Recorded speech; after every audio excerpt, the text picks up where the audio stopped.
Pada suatu masa, Nabi Musa berdiri di hadapan kaum Bani Israel untuk menyampaikan khutbah yang begitu mengesankan. Ilmu dan kefasihan lisannya memukau setiap pendengar, hingga timbul decak kagum yang mendalam.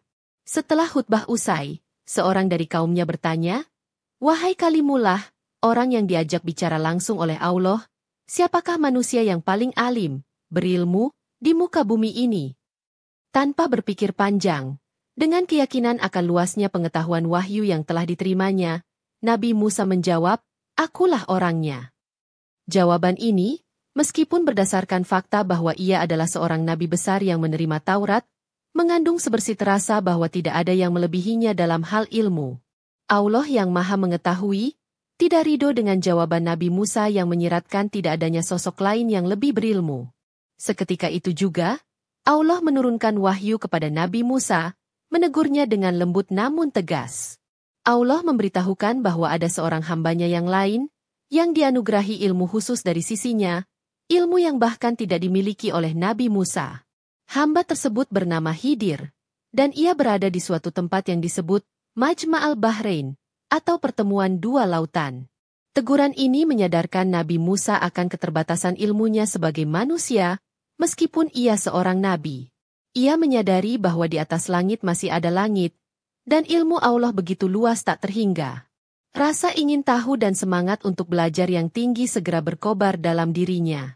Nabi Musa bertekad untuk mencari hamba Allah yang istimewa itu, untuk menimba ilmu darinya dan memahami dimensi pengetahuan yang belum pernah ia sentuh sebelumnya. Peristiwa ini menjadi titik balik penting bagi Nabi Musa. Ia yang selama ini menjadi guru bagi kaumnya, kini harus bersiap menjadi murid. Ia yang terbiasa memberi petunjuk, kini harus mengikuti arahan untuk menemukan sumber ilmu baru. Ini adalah pelajaran awal tentang kerendahan hati, bahwa setinggi apapun ilmu seseorang, ia tidak boleh berhenti belajar dan merasa cukup dengan apa yang telah dimiliki. Setelah menerima teguran dan pemberitahuan dari Allah, Nabi Musa segera membulatkan tekadnya. Ia bertanya kepada Allah bagaimana cara menemukan hambanya yang saleh bernama Khidir tersebut. Allah kemudian memberikan petunjuk yang jelas. Nabi Musa diperintahkan untuk melakukan perjalanan menuju Majma'al Bahrain, yaitu pertemuan dua lautan. Sebagai penanda bahwa ia telah sampai di tempat yang dituju dan akan bertemu Khidir, Allah memberitahukan bahwa ikan yang dibawanya sebagai bekal akan hidup kembali dan melompat ke laut. Petunjuk ini unik dan mengandung makna tersendiri. Perjalanan mencari ilmu adalah sebuah pengembaraan yang membutuhkan kesabaran dan kejelian dalam memperhatikan tanda-tanda dari Allah. Ikan mati yang hidup kembali adalah sebuah mukjizat kecil yang akan menjadi saksi pertemuan dua hamba Allah yang memiliki keistimewaan masing-masing. Nabi Musa menerima perintah ini dengan penuh ketaatan dan antusiasme. Tanpa menunda-nunda, Nabi Musa mempersiapkan diri untuk perjalanan jauh tersebut. Ia tidak pergi sendirian. Ia mengajak seorang pemuda yang setia dan taat, muridnya yang bernama Yusha bin Nun. Yusha bin Nun dipilih bukan hanya sebagai teman perjalanan, tetapi juga sebagai saksi dan pembantu dalam misi mulia mencari ilmu ini. Kehadiran Yusha juga menunjukkan pentingnya regenerasi dan pendampingan dalam menuntut ilmu. Persiapan pun dilakukan, bekal secukupnya disiapkan, termasuk seekor ikan yang sudah dimasak atau diasinkan yang akan menjadi penanda penting. Nabi Musa berkata kepada Yusha, "Aku tidak akan berhenti berjalan sebelum sampai ke pertemuan dua buah lautan, atau aku akan berjalan sampai bertahun-tahun." Tekadnya begitu kuat, menunjukkan betapa besar hasratnya untuk menimba ilmu dari Nabi Khidir, hamba yang dipilih Allah. Dengan semangat yang membara dan hati yang penuh harap, Nabi Musa beserta Yusha bin Nun memulai perjalanan mereka. Mereka menyusuri daratan dan lautan, menghadapi berbagai rintangan dan kelelahan. Namun tekad Nabi Musa untuk bertemu Khidir tidak pernah surut. Bekal ikan yang mereka bawa dalam sebuah wadah menjadi fokus perhatian, karena itulah kunci penunjuk tempat yang dijanjikan Allah. Perjalanan ini bukan sekadar perjalanan fisik, tetapi juga perjalanan spiritual yang menguji kesabaran dan ketekunan. Setelah menempuh perjalanan yang cukup jauh dan melelahkan, mereka tiba di sebuah batu besar di tepi laut. Merasa letih, Nabi Musa dan Yusha memutuskan untuk beristirahat sejenak di bawah naungan batu tersebut. Keduanya terlelap karena kelelahan. Saat itulah, tanpa sepengetahuan Nabi Musa yang sedang tidur, Ikan yang mereka bawa sebagai bekal tiba-tiba bergerak, hidup kembali, dan dengan gesit melompat keluar dari wadahnya menuju ke laut. Air laut di sekitar tempat ikan itu masuk seolah membentuk terowongan atau lubang, menjadi jejak yang aneh dan nyata. Yusha bin Nun yang mungkin terjaga lebih dulu atau tidak terlalu lelap, menyaksikan peristiwa ajaib itu. Namun, karena suatu sebab yang mungkin campur tangan setan untuk membuatnya lupa, atau karena kelelahan yang amat sangat, ia lupa memberitahukan kejadian luar biasa itu kepada Nabi Musa ketika mereka terbangun. Setelah beristirahat, mereka pun melanjutkan perjalanan, tanpa menyadari bahwa mereka sebenarnya telah melewati tempat yang dituju. Mereka terus berjalan hingga merasa sangat lapar dan letih karena perjalanan yang panjang. Barulah Nabi Musa berkata kepada Yusha, "Bawalah kemari makanan kita, sesungguhnya kita telah merasa letih karena perjalanan kita ini." Saat itulah Yusha teringat akan peristiwa hilangnya ikan. Dengan rasa bersalah, ia berkata, "Tahukah engkau ketika kita mencari tempat berlindung di batu tadi, maka sesungguhnya aku lupa menceritakan tentang ikan itu dan tidak adalah yang membuat aku lupa untuk menceritakannya kecuali syaitan, dan ikan itu mengambil jalannya ke laut dengan cara yang aneh sekali." Mendengar penuturan Yusha bin Nun, Nabi Musa seketika teringat akan petunjuk Allah. Ia berseru, "Itulah tempat yang kita cari."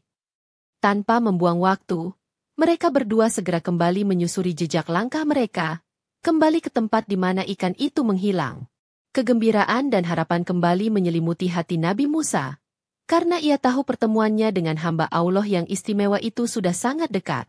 Setibanya kembali di dekat batu besar tempat ikan melompat ke laut, mereka menemukan seorang laki-laki yang sedang duduk berselimut kain. Sosoknya tenang dan penuh wibawa.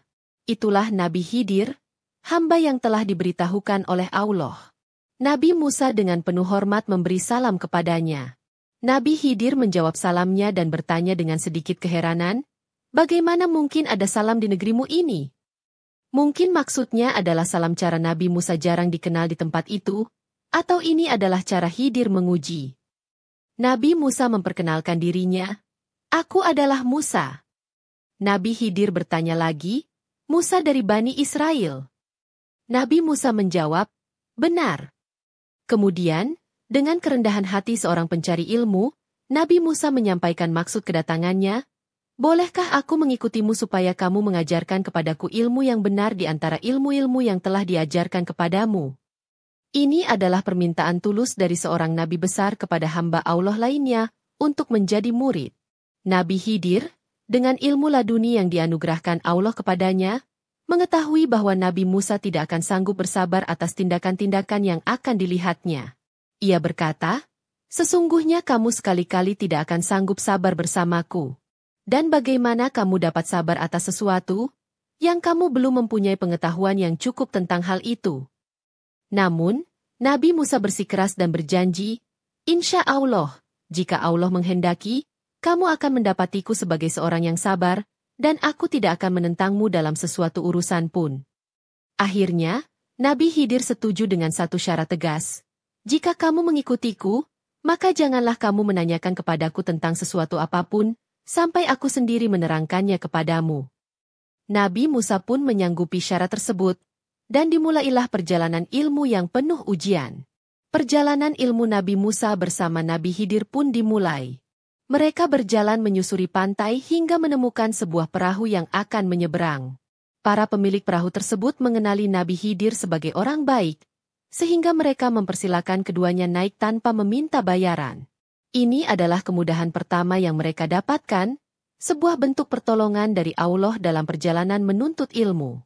Ketika perahu telah berlayar agak ke tengah lautan, sebuah kejadian tak terduga terjadi. Nabi Khidir, tanpa berbicara atau meminta izin, tiba-tiba mengambil sebuah kapal kecil atau alat serupa, lalu menghampiri salah satu bagian lambung perahu dan mulai melubanginya. Air pun mulai merembes masuk ke dalam perahu.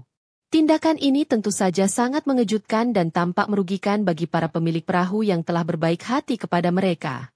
Nabi Musa, yang menyaksikan perbuatan tersebut, tidak dapat menahan diri. Lupa akan janjinya untuk tidak bertanya sebelum diberi penjelasan, ia langsung memprotes tindakan Nabi Khidir. "Mengapa engkau melubangi perahu ini? Apakah engkau hendak menenggelamkan penumpangnya?" Sesungguhnya engkau telah berbuat suatu kesalahan yang besar. Seru Nabi Musa, menunjukkan ketidakpahamannya dan kekhawatirannya atas keselamatan mereka dan hak pemilik perahu. Sifat keadilan dan kepedulian Nabi Musa yang kuat membuatnya spontan bereaksi. Nabi Khidir dengan tenang menoleh kepada Nabi Musa dan mengingatkannya akan syarat yang telah disepakati. Bukankah aku telah berkata, sesungguhnya kamu sekali-kali tidak akan sabar bersama dengan aku? Nabi Musa segera menyadari kesalahannya. Ia telah melanggar janji untuk bersabar dan tidak bertanya. Dengan penuh penyesalan, ia memohon maaf.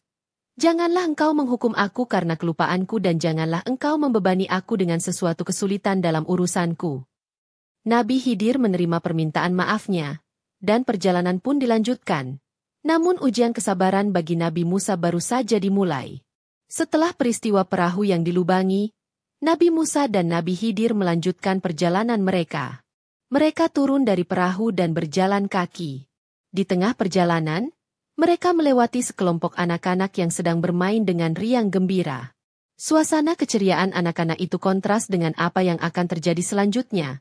Sebuah peristiwa yang akan lebih menguji kesabaran dan pemahaman Nabi Musa. Tanpa peringatan atau alasan yang terlihat jelas oleh Nabi Musa, Nabi Khidir tiba-tiba mendekati salah seorang anak laki-laki dari kelompok tersebut. Anak itu tampak sehat, lugu, dan tidak melakukan kesalahan apapun. Namun, dengan gerakan cepat, Nabi Khidir menangkap anak tersebut dan membunuhnya. Pemandangan ini sungguh mengerikan dan sulit diterima akal sehat.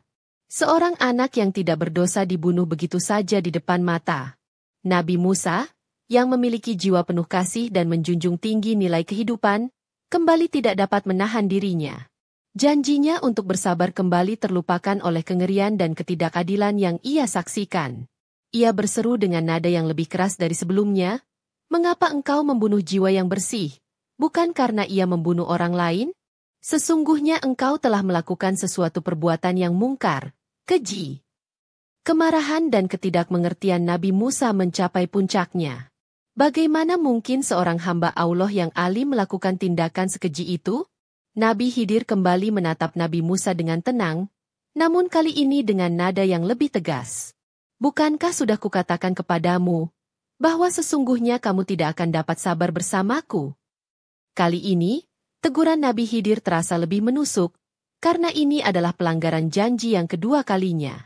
Nabi Musa kembali tersadar akan kesalahannya. Ia merasa sangat malu dan bersalah. Ia berkata, "Jika aku bertanya kepadamu tentang sesuatu sesudah kali ini, maka janganlah engkau memperbolehkan aku menyertaimu. Sesungguhnya engkau sudah cukup memberikan uzur kepadaku." Ia memberikan ultimatum kepada dirinya sendiri, menyadari betapa sulitnya menjaga kesabaran dalam menghadapi ilmu Nabi Khidir yang penuh misteri.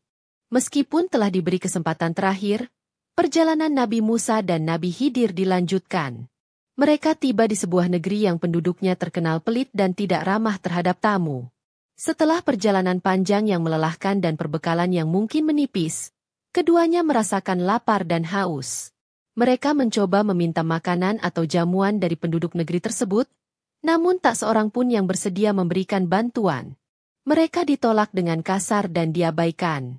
Di tengah perlakuan tidak menyenangkan dari penduduk negeri itu, pandangan Nabi Khidir tertuju pada sebuah dinding rumah yang sudah tua dan miring, hampir roboh. Dinding itu tampak rapuh dan bisa runtuh kapan saja, membahayakan siapapun yang berada di dekatnya. Tanpa berkata apa-apa, dan tanpa diminta oleh pemilik rumah, yang mungkin juga tidak peduli, Nabi Khidir segera menghampiri dinding tersebut dan mulai memperbaikinya dengan tangannya sendiri. Ia menyusun kembali batu-batunya, menguatkan fondasinya, hingga dinding itu tegak kembali dan kokoh. Nabi Musa, yang masih merasakan kekecewaan atas perlakuan penduduk negeri yang pelit, merasa heran dengan tindakan Nabi Khidir. Bagaimana mungkin Nabi Khidir mau bersusah payah membantu orang-orang yang jelas-jelas tidak mau menolong mereka, bahkan tanpa meminta imbalan sedikit pun? Kesempatan ini, menurut Nabi Musa, bisa digunakan untuk mendapatkan upah guna membeli makanan. Maka, untuk ketiga kalinya, ia tidak bisa menahan diri untuk berkomentar. "Jikalau kamu mau, niscaya kamu mengambil upah untuk itu."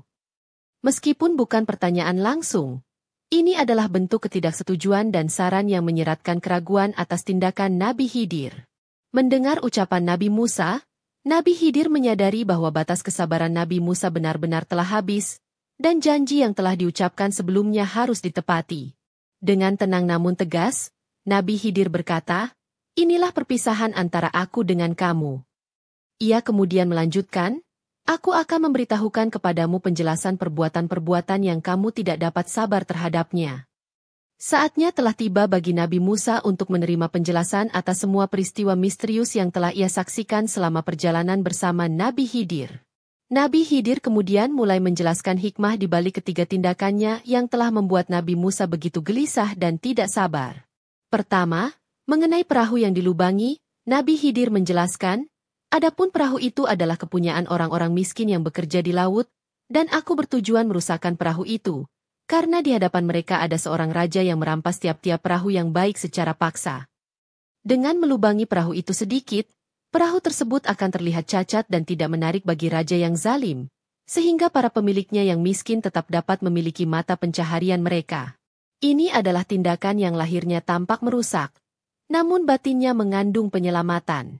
Kedua, mengenai pembunuhan anak laki-laki, Nabi Khidir menjelaskan, "Dan adapun anak muda itu, maka kedua orang tuanya adalah orang-orang mukmin, dan kami khawatir bahwa dia akan mendorong kedua orang tuanya itu kepada kesesatan dan kekafiran. Anak tersebut, jika dibiarkan hidup, akan tumbuh menjadi sumber malapetaka bagi iman kedua orang tuanya yang syaleh. Allah, dengan ilmunya yang maha luas, mengetahui masa depan anak itu. Maka, Allah memerintahkan Nabi Khidir untuk mengambil nyawanya selagi ia masih suci, dan Allah akan menggantinya dengan anak lain yang lebih baik, lebih syaleh, dan lebih berbakti kepada kedua orang tuanya. Ini adalah tindakan yang lahirnya tanpa keji, namun batinnya mengandung kasih sayang ilahi untuk menjaga iman hambanya." Ketiga, mengenai dinding rumah yang diperbaiki tanpa upah di negeri yang pelit, Nabi Khidir menerangkan, "Adapun dinding rumah itu adalah kepunyaan dua orang anak yatim di kota itu, dan di bawahnya ada harta benda simpanan bagi mereka berdua, sedang ayahnya adalah seorang yang syaleh. Maka Tuhanmu menghendaki agar supaya mereka sampai kepada kedewasaannya dan mengeluarkan simpanannya itu, sebagai rahmat dari Tuhanmu. Dinding itu sengaja diperbaiki agar harta warisan kedua anak yatim itu tetap aman terjaga hingga mereka dewasa dan mampu mengelolanya. Perbaikan itu dilakukan karena kesalehan ayah mereka, sebagai bentuk penjagaan Allah terhadap keturunan orang-orang baik. Semua tindakan Nabi Khidir, tegasnya, aku tidak melakukannya menurut kemauanku sendiri. Demikian itu adalah penjelasan perbuatan-perbuatan yang kamu tidak dapat sabar terhadapnya." Nilai atau pelajaran moral, kisah Nabi Musa dan Nabi Khidir mengandung pelajaran yang sangat mendalam. Pertama, ia mengajarkan tentang pentingnya kerendahan hati dalam menuntut ilmu dan mengakui bahwa selalu ada orang yang lebih berilmu. Kedua, kesabaran adalah kunci utama dalam memahami hikmah di balik setiap peristiwa, karena banyak hal yang tampak buruk secara lahiriah ternyata menyimpan kebaikan yang tersembunyi. Ketiga, ilmu Allah sangatlah luas, melampaui pemahaman manusia. Ada ilmu syariat yang dibawa Nabi Musa dan ada ilmu laduni, hakikat, yang diberikan kepada Nabi Khidir.